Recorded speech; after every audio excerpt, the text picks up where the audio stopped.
Repita. 7h16, a gente continua falando de legislativo, mas vamos para Brasília repercutir aí a análise do projeto de lei complementar que pode aumentar o número de deputados em Brasília.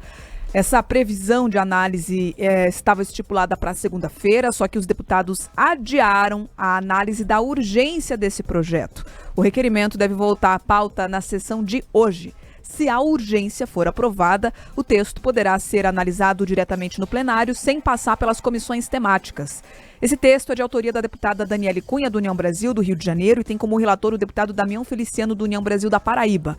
A proposta é uma resposta a uma decisão do Supremo Tribunal Federal. O STF determinou lá atrás a redistribuição das cadeiras dentro da Câmara, com base no censo de 2022.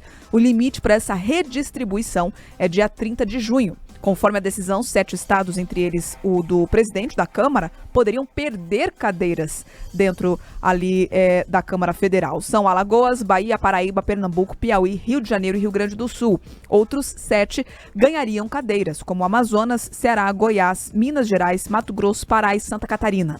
No caso do Paraná, a gente não teria alteração aqui no número de parlamentares. Permaneceríamos, então, com 30 vagas na Câmara Federal. Para evitar que os estados percam vagas, o presidente da Câmara, Hugo Mota, do Republicanos da Paraíba, defende a criação de 14 novos assentos, elevando o total, então, para 527. Se o Congresso não aprovar novas regras até 30 de junho, o Tribunal Superior Eleitoral poderá aplicar a redistribuição por resolução própria. O cientista político, o Máximo Della Justina, falou sobre esse assunto. Vamos conferir agora a avaliação dele sobre o tema. Eu não acho que é uma pauta, assim, fora do comum, que está se dando uma prioridade. Ela é uma pauta entre todas as outras, igualmente importante. Como é uma pauta técnica, uma pauta que não exige praticamente nenhum debate de ordem partidária e ideológica, ela pode ser uma pauta rápida. O que se recomenda é que se siga à risca o critério, né? Então, se o Estado tem mais pessoas, se atribua devidamente as vagas a mais. Se um estado teve perda de habitantes, se diminua de acordo e se mantenha aos outros. O cientista político Paulo Ferracioli ressaltou que o simples aumento de vagas pode não impactar aí nessa falta de representação. O problema é que vários dos estados que vão perder vagas ficaram descontentes e isso levou a Câmara a pensar numa solução alternativa, que seria aumentar o número de deputados e sair dos 513 e aumentar vagas para que esses estados cuja população aumentou ganhem mais deputados. Essa solução, porém, ainda mantém o problema que o STF encontrou na decisão, essa desproporção, porque ainda que você dê mais deputados para os estados que cresceram, aqueles estados que diminuíram a população ainda têm mais deputados do que deveriam ter se a divisão fosse proporcional, o que acaba gerando um problema de tamanho de representação, de superrepresentação de alguns estados, têm uma população menor, mas acabam tendo muitos deputados, o que é um problema na própria composição da Câmara. Temos também aqui a análise dos próprios parlamentares. A deputada Luísa Canziani, do PSD, afirmou que é favorável à redistribuição das vagas, só que se a mudança não trouxer mais impacto também aos cofres públicos. Vamos ouvir.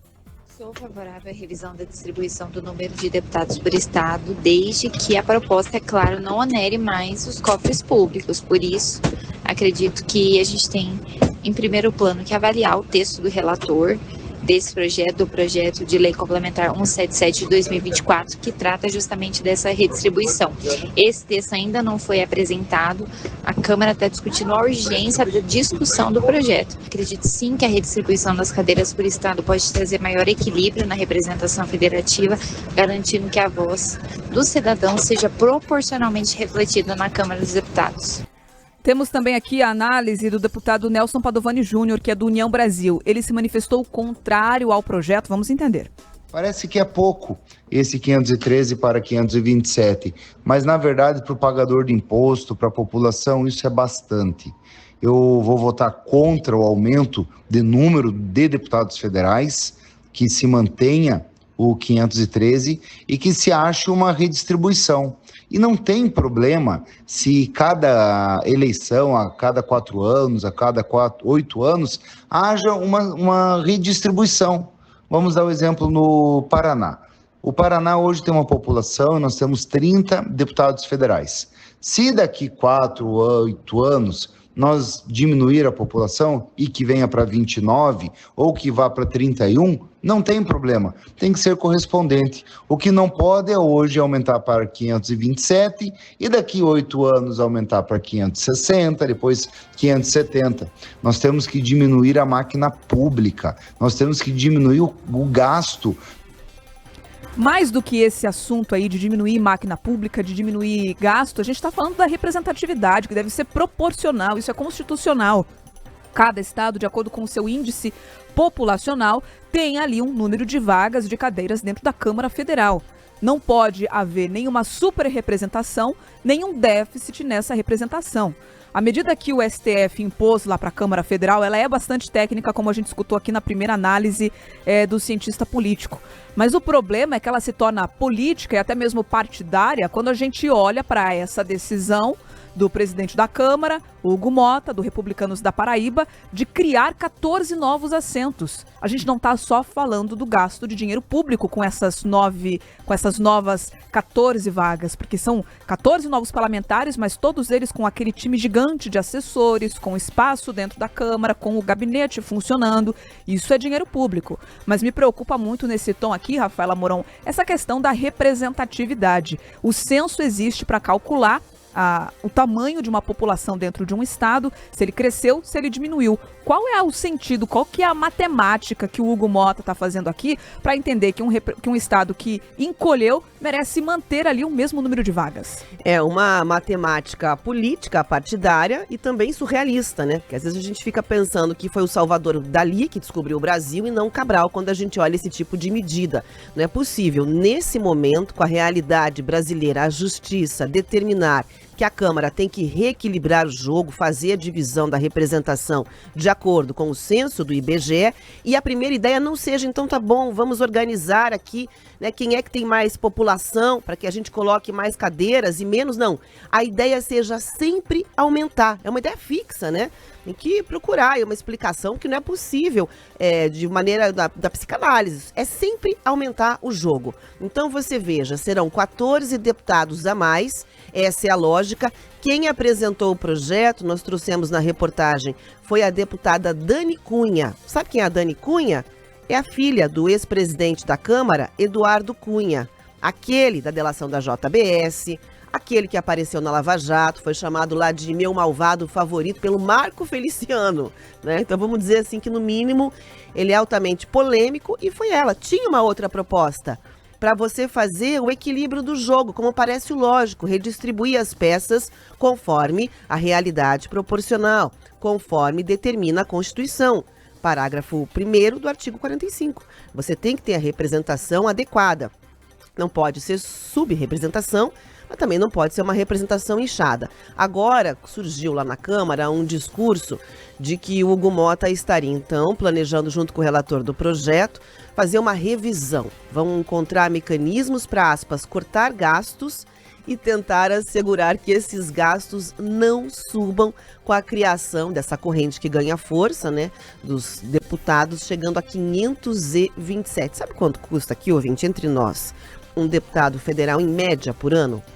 2,5 milhões de reais. Você acha que você vai estar bem representado com estados ganhando mais 14? Ou que isso é um projeto político para que você tente consolidar ali a força que a Câmara vem ganhando diante do governo, diante do Poder Executivo, né? Então, o especialista na reportagem ouvido, ele disse que o Brasil deveria seguir uma lógica para distribuição. Tem que ter pressa, porque é uma questão que não precisa passar por comissões, mas a lógica que parece ser adequada e a utilizada nesse tipo de situação sempre parece a lógica de que é preciso garantir projeto de poder e o povo que se dane. Olha, é impressionante esse quase narcisismo, né, ali da Câmara Federal. Eles não cortam nada, eles querem ampliar tudo. A matemática aqui é muito fácil. Matemática quase feudal. Seguinte, o IBGE determina o número da população. O número da população determina o número de representantes nas casas legislativas, tanto na Câmara Federal quanto aqui nas Assembleias Legislativas. E aí o Hugo Mota quer desafiar toda essa matemática. A conta aqui é simples, para você que está em casa, aí no carro, está indo trabalhar, para você entender. Olha, alguns estados têm que perder cadeira, porque perderam população. Então, se ela continuar com o número de cadeiras que existe, ela vai ficar o quê? Super representada. Então, é simples. Tem que cortar cadeira, tem que cortar cadeira. Tem que tirar, tem que baixar essa representatividade. Porque o número da população baixou, segundo o censo. Agora, a Dani Cunha, claro, tem interesse no processo. Por quê? Porque o Rio de Janeiro é um dos estados que perderiam cadeiras na Câmara Federal. Por isso que ela entrou com o processo, por isso que ela entrou com esse projeto de lei. É simples, ninguém apresenta um projeto de lei olhando, olha, vamos mudar o Brasil, que coisa linda. 80%, 90% ali estão pensando em questões próprias, ou do partido. A realidade é essa, e a Dani Cunha foi lá e apresentou, falou, olha, eu não quero que o meu estado diminua o número de cadeiras. Mas olha, o IBGE constatou, não tem problema, vamos mudar o IBGE. Aí, qual que é a saída? Para não desagradar ninguém, já que são 7 estados aí que não gostaram dessa decisão do Supremo Tribunal Federal. Então vamos fazer o seguinte, para ninguém sair perdendo, que esse é o resumo disso tudo aqui, ninguém pode sair perdendo. Vamos criar mais 7, para que todos fiquem felizes e contentes.